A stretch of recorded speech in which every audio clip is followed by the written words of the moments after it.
평생 가족을 위해 헌신하고 희생하며 살아왔는데 이제 남은 건 덩그러니 나 혼자입니다. 외롭고 쓸쓸할 거라 생각하셨나요? 틀렸습니다. 혼자 사는 어르신 중에 오히려 더 행복하고 활기찬 분들이 수두룩합니다. 80세에 새로운 외국어를 배우고 70세에 늦가기 연애를 시작하는 분도 계십니다.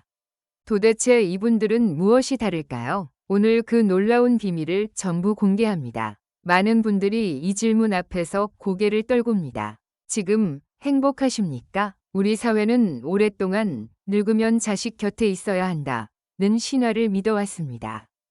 혼자 사는 어르신을 보면 불쌍하다, 외롭겠다고 생각하고 자식과 함께 사는 분을 보면 복이 많다, 효자 효녀를 두었다고 단정하죠. 하지만 제가 만난 수많은 어르신들의 진짜 이야기는 달랐습니다. 3대가 함께 사는 큰 집에서도 하루 종일 말 한마디 제대로 못하고 손주 돌봄과 집안일에 갇혀 정작 본인을 위한 시간은 없는 분들이 많습니다. 등이 아프고 무릎이 시려도 내색하면 괜히 짐이 될까 봐 참는, 이게 우리가 바랐던 노후일까요? 더 놀라운 사실은 요즘 자식들과 함께 살던 어르신들이 오히려 70이 넘어 독립하고 있다는 겁니다. 왜일까요? 그분들이 깨달았기 때문입니다. 함께 산다고 해서 외롭지 않은 게 아니라는 것을, 오히려 혼자 있을 때 더 자유롭고 편안하다는 것을 알게 된 겁니다. 아침에 눈 뜨면 누구 눈치도 안 보고, 늦잠 자고 싶으면 자고, 먹고 싶은 거 해먹고, 보고 싶은 프로그램을 마음껏 보는 자유. 중요한 건 혼자 있다는 물리적 상황이 아닙니다. 마음이 어떠냐가 핵심입니다. 행복의 기준은 내 곁에 누가 몇 명 있느냐가 아닙니다. 내가 진짜 원하는 삶을 살고 있느냐입니다. 오늘 이야기는 단순히 혼자 사는 법에 관한 것이 아닙니다. 인생의 마지막 장을 가장 아름답게, 가장 당당하게, 가장 행복하게 쓰는 방법에 관한 것입니다. 이 영상이 여러분께 도움이 된다면 구독과 좋아요 부탁드립니다. 1. 심리적 해방감이 주는 진짜 자유. 제가 만난 75세 박정자 할머니의 이야기입니다. 할머니는 70세까지 아들 가족과 10년 넘게 함께 살았습니다. 겉으로는 화목해 보였지만 할머니의 생활은 규율에 갇혀 있었습니다. 며느리가 정한 시간에 맞춰 일어나고 텔레비전 소리는 작게, 좋아하는 트로트 대신 손주들 애니메이션을 봐야 했습니다. 당신이 좋아하는 간이 센 음식은 건강에 안 좋다는 이유로 식탁에서 사라졌습니다. 할머니의 의견은 존중받지 못했습니다. 그저 가족들의 스케줄에 맞춰 조용히 살았습니다. 그러다 71세, 용기를 내어 같은 동네 작은 아파트로 독립했습니다. 첫날 밤, 혼자 누운 침대에서 느낀 감정은 외로움이 아닌 해방감이었습니다. 시간이 지나자 할머니의 삶은 완전히 달라졌습니다. 원하는 시간에 일어나 느긋하게 차를 마시고 짜장면도 시켜 먹고 동네 복지관 탁구 수업에 다니기 시작했습니다. 할머니는 말했습니다. 이제야 나는 나를 위해 살고 있어요. 이게 이렇게 행복한 줄 몰랐습니다. 여기서 우리가 배울 수 있는 교훈은 명확합니다. 진짜 자유는 물리적 공간이 아니라 심리적 독립에서 온다는 것입니다. 큰 집에서 살아도 내가 원하는 걸 할 수 없다면 그건 집이 아니라 숙소일 뿐입니다. 반대로 작은 공간이어도 내 취향대로 꾸미고 내 시간표대로 살 수 있다면 그곳이 진짜 집입니다. 2. 자기 결정권, 삶의 만족도를 결정하는 핵심. 노년 심리학에서는 이를 자기 결정권이라고 부릅니다. 내 삶의 작은 것 하나하나를 스스로 결정할 수 있을 때 우리는 행복을 느낍니다. 아침 몇 시에 일어날지, 무엇을 먹을지, 어떻게 시간을 보낼지를 스스로 정하는 것. 이런 작은 선택들이 모여 삶의 만족도를 결정합니다. 나이가 들었다고 해서 갑자기 선택권을 빼앗긴다면 어떻겠습니까? 이것은 보호가 아니라 통제입니다. 사랑이라는 이름의 간섭입니다. 다른 사람의 통제 아래 살게 되면 학습된 무기력을 느끼기 쉽습니다. 내 의견은 중요하지 않다. 나는 그저 짐일 뿐이다. 라는 생각이 반복되면 삶의 의욕을 잃게 됩니다. 독일 철학자 쇼펜하우어는 혼자 있을 수 있는 능력은 행복의 전제 조건이다. 라고 말했습니다. 여기서 고독은 외로움이 아닙니다. 평생 다른 사람을 위해 살았던 내가 이제는 세상의 소음에서 벗어나 내 마음 깊은 곳의 목소리를 듣는 귀한 시간을 뜻합니다. 이제 나 자신과 온전히 마주할 시간입니다. 연구 결과에 따르면 놀랍게도 혼자 사는 노인 중에서 외로움을 느끼는 비율 30%이 가족과 함께 사는 노인 중에서 외로움을 느끼는 비율 45%보다 더 낮습니다. 중요한 것은 관계의 양이 아니라 질입니다. 이제부터 혼자서도 행복하게 살다가 평화롭게 노년을 마무리할 수 있는 구체적인 7가지 방법을 말씀드리겠습니다. 1. 매일 아침 감사한 일 3가지를 떠올리세요.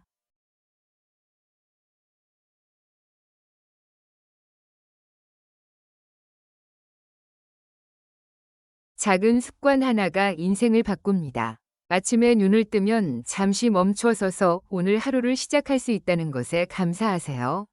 노트를 펴고 감사한 일 3가지를 적으세요.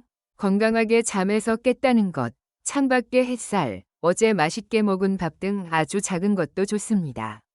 감사하는 마음은 뇌의 구조를 바꿔 행복 호르몬인 세로토닌 분비를 증가시킨다는 것이 과학적으로 증명되었습니다.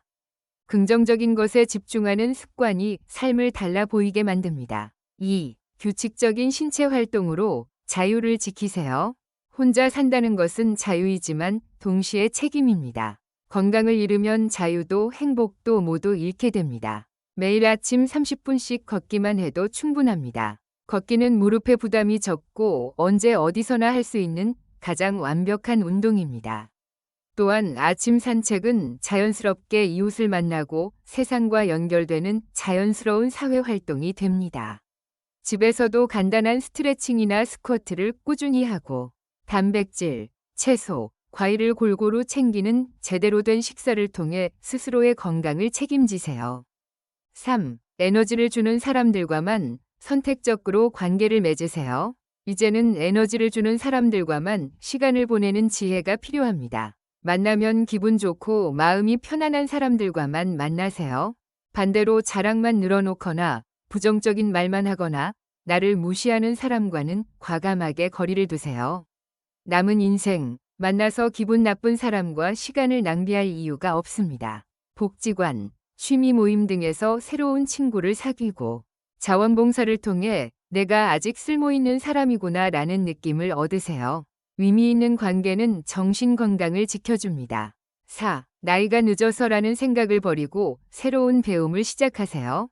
80세에 피아노를 시작한 분도 있고 70세에 대학에 입학한 분도 계십니다. 중요한 건 잘하는 게 아니라 즐기는 겁니다. 배움은 두뇌를 활성화시키고 치매를 예방합니다. 새로운 것을 배우면 뇌에 새로운 신경회로가 만들어집니다. 복지관이나 문화센터의 강좌를 통해 그림, 외국어, 컴퓨터 등을 배워보세요. 같은 취미를 가진 사람들과 자연스럽게 친구가 됩니다. 프랑스 철학자 사르트르의 말처럼 배움을 멈추는 순간 우리는 늙는 것이 아니라 죽는 것입니다. 5. 경제적 독립을 유지하며 자존감을 지키세요. 혼자 살면 경제적 계획이 더 중요해집니다. 수입과 지출을 정확히 파악하고 매달 예산을 세워 관리하세요. 건강을 위한 지출 좋은 음식, 필요한 의료비는 아끼지 않는 투자입니다. 반면 체면 유지를 위한 불필요한 소비나 자식들에게 무리하게 용돈을 줄 필요는 없습니다.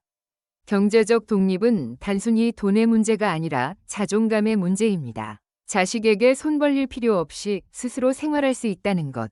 이것이 당당함을 만들어냅니다. 6. 집안을 깔끔하게 정리하고 나 자신을 가꾸세요. 환경이 마음을 만듭니다. 깨끗한 공간에서 지낼 때 마음도 맑아집니다. 매일 조금씩 정리하는 습관을 들이고 필요 없는 물건은 과감히 버리세요. 물건에 집착하지 마세요. 추억은 물건이 아니라 마음속에 있습니다. 또한 화려하게 꾸미지 않더라도 단정하고 깔끔하게 외모를 관리하세요. 어차피 혼자 사는데 뭐 하러라는 생각은 금물입니다. 자신을 가꾸는 것은 자존감을 높이는 가장 강력한 방법입니다. 7. 죽음을 준비하는 것도 남은 삶을 위한 투자입니다. 죽음을 준비하는 것은 남은 삶을 더 충실하게 살기 위한 것입니다. 중요한 서류재산 목록, 통장 정보, 보험 증서를 정리해두고 필요하다면 유언장도 작성하세요. 응급 연락망과 복용 중인 약 목록을 적어 현관에 붙여두는 것도 필수입니다. 고대 로마 철학자 세네카는 죽음을 생각하는 것은 자유를 생각하는 것이다 라고 했습니다. 죽음을 받아들일 때 비로소 우리는 두려워하지 않고 매일매일을 소중하게 여기며 충만하게 살 수 있습니다. 여러분, 이 7가지 방법은 모두 작은 행동에서 시작됩니다. 감사한 마음 떠올리기, 산책 30분, 새로운 취미 하나. 이런 작은 실천들이 모여서 큰 변화를 만듭니다. 중요한 건 완벽하게 하는 게 아니라 오늘 당장 시작하는 것입니다. 내일부터가 아니라 지금 이 순간부터입니다. 혼자라는 것은 외로움이 아니라 온전한 나 자신과 만나는 축복입니다. 평생 누군가를 위해 살았다면 이제는 나를 위해 살 때입니다. 나이 듦은 끝이 아니라 더 깊어지는 것입니다. 혼자 있음은 버림받음이 아니라 스스로를 선택하는 용기입니다.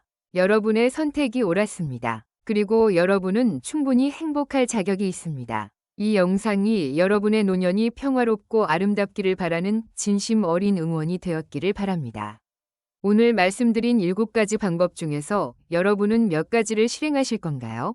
댓글로 여러분의 다짐을 나눠주세요. 여러분의 참여가 제 글을 더 유익하게 만들고 저에게 큰 힘이 됩니다. 구독과 좋아요로 함께 행복한 노년을 만들어 갑시다. 시청해주셔서 감사합니다.